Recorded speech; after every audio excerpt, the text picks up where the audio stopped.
I'm sure you guys have heard of my encounter with a lost SpongeBob episode. That, of course, being the lost internship recreation of SpongeBob, You're Fired. Trust me, that episode scared the living shit out of me. But this next lost episode that you're about to hear is much more messed up than the last.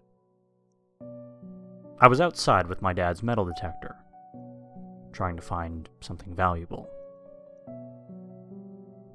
When I hovered it next to our gazebo, the metal detector beeped like crazy.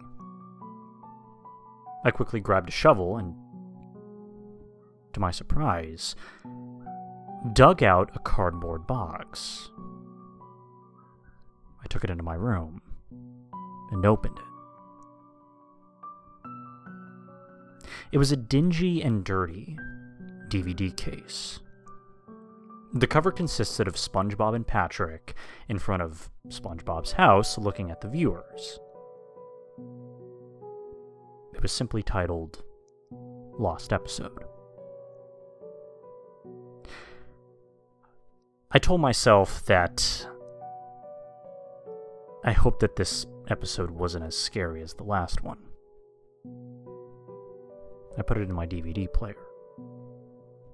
I then went downstairs, made some popcorn, grabbed a soda, and went back upstairs, ready to watch this DVD. The DVD started with the Nickelodeon fish indent from 2002. A red one, much more contrasted. Its eye was bloodshot. The mouth was dark blood red. There were scars and scratches on the fish fins. And when the fish got towards the screen, there was a loud sound of rusty metal scraping against metal. The Paramount DVD logo played, also rather messed up. No text was visible, and so were the stars forming the circle around the mountain and the disc. All in all, the whole background and mountain were in a shade of dark red. A warning sign then popped up. It prompted to not watch this DVD, that I would regret it.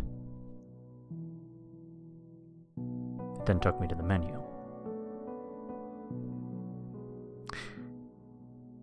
Surprisingly, it was nice to look at. It's about as best as I can describe it. It consisted of SpongeBob and Patrick playing with conch shells in a half-yellow, half-pink background, with each character alongside their respective colors. The background music was the instrumental of the theme song. On the top left corner of the screen was the logo, and under the logo was text that said, Lost Episode. On the right of the screen there were 4 options. Play Episode, Visit Nickelodeon, Bonus Features, and Meet the Staff. I clicked on Play Episode, ready to watch. But before it began, another warning. This episode was made back in October of 2002, alongside the release of The Ring. The following program contains gruesome scenes, violence, mature language, and sudden sounds that may not be suited for younger audiences.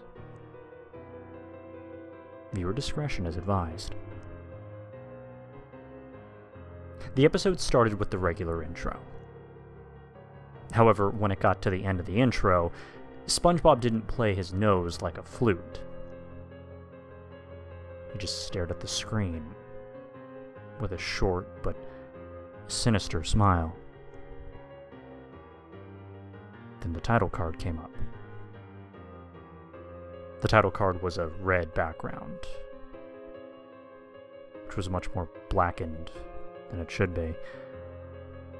And on the background was text that read out, "SpongeBob can't take it."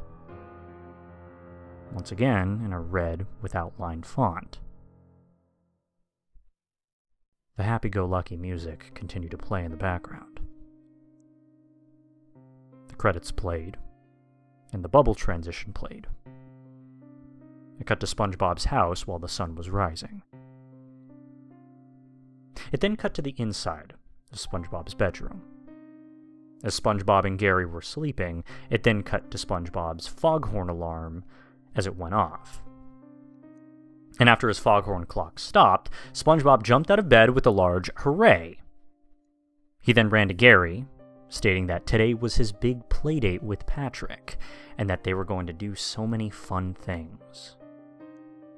He then did his morning routine of brushing his teeth, getting dressed, eating Kelpos, and then walking out of his door on his way to Patrick's Rock.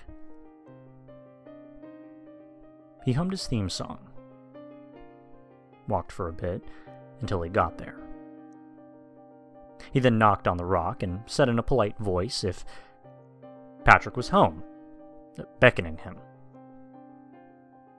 The rock then opened to show Patrick hanging on his rock and replying happily. SpongeBob then says, "Okay, let's let the playdate begin." They both cheered. The bubble transition then played again, as it showed a montage of SpongeBob and Patrick spending time together. They ate Krabby Patties at the Krusty Krab, went to Goofy Goobers and ate ice cream, rode rides at Glove World, and finally went jellyfishing. Except the scene where they went jellyfishing, I really don't know how to describe it. The scene was normal for a couple of minutes. But while SpongeBob was jellyfishing, a big crashing sound was heard off screen. SpongeBob asked what it was in concern, and all of a sudden, Patrick runs to SpongeBob with a sad expression. "Patrick, what's the matter?" he asked. "My net broke," Patrick finally said, sobbing. SpongeBob expressed his condolences.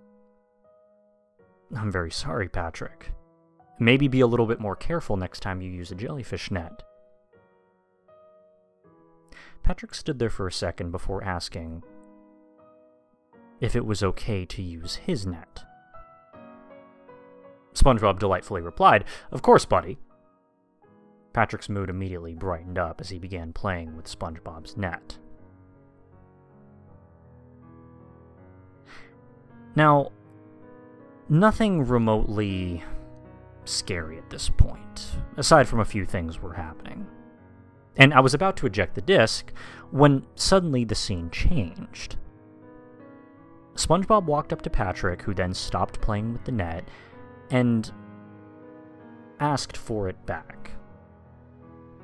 To which Patrick replies if he could just have 5 more minutes. Patrick continues playing. It then cuts to a time card stating that 25 minutes later had passed. This is when the episode took a turn.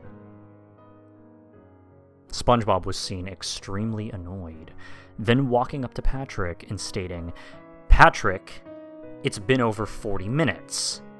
Give me my net back."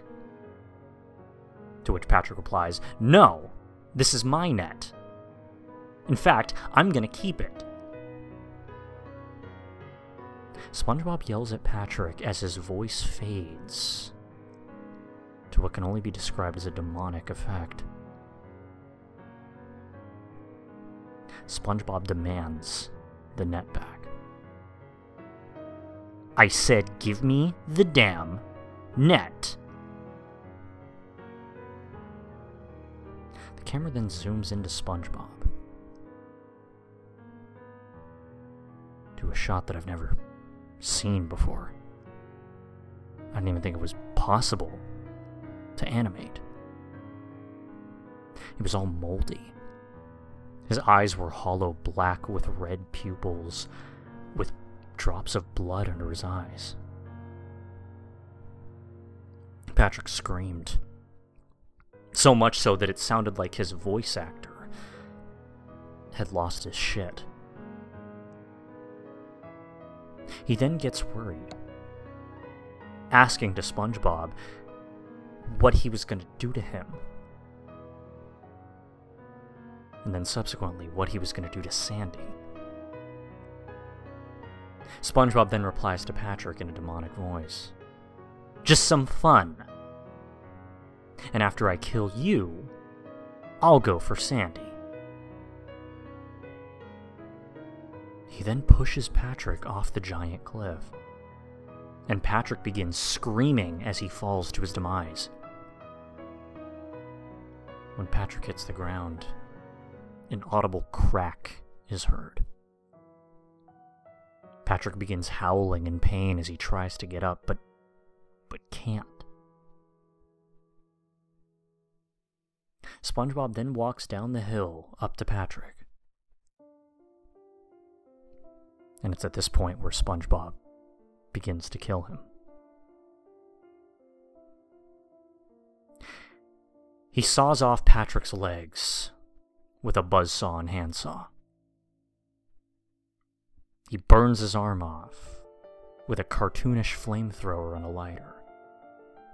At this point, Patrick is screaming like crazy, super loudly. SpongeBob then pulls out an axe. And Patrick begins begging to not do this, that they're friends. But SpongeBob says back, I have no friends. Just victims. And with a swift slash, slashes off Patrick's head with the axe. The head then flies into the sky and plops down onto the ground.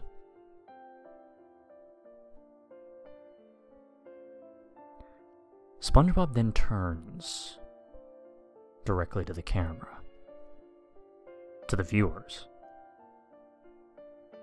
Do you see what I mean, everyone? This is why bringing back the dead is against the rules. So the lesson here for today is to never, ever bring back the dead. And if you do, I will come for you. Right now, I'm after Sandy. The second lesson here for next time is to stay out of my way. SpongeBob then walks off-screen, laughing maniacally,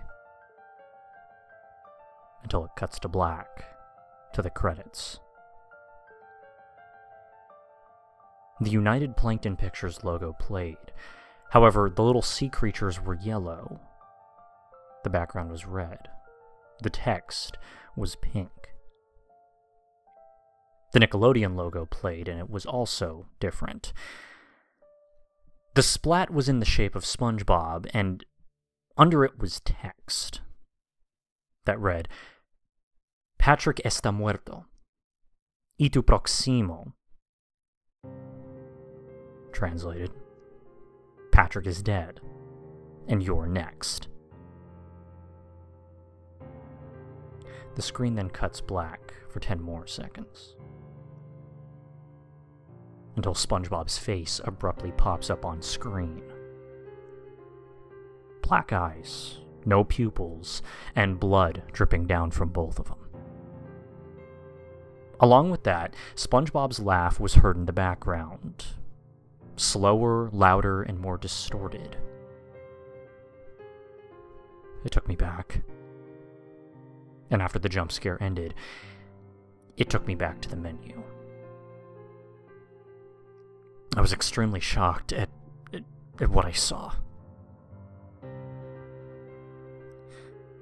I managed to grab a few screenshots of the episode before my mom destroyed the DVD. I immediately showed my parents the footage, and Of course, they were shocked as well. I kept having nightmares, and it wasn't until I decided to contact Nickelodeon about the episode that I actually got something of a response. Dear Giovanni. Yes, that's my name. We're very sorry for what you saw. It brings us a bit of shame to admit that at one point in time, we had an employee on our payroll who was a bit of a psychopath, if you will.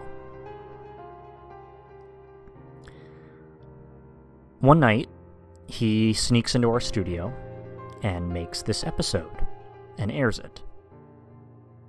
The next day, the studio received emails and calls from angry parents saying that their children were traumatized by a SpongeBob episode. If you're curious, and because we're sure that this individual is long gone, by whatever means, the employee's name was Clenny Brown. We apologize for your experience. Sincerely, the Nickelodeon staff. I replied, thanking them. That episode still traumatizes me to this day. I can't stop thinking about it.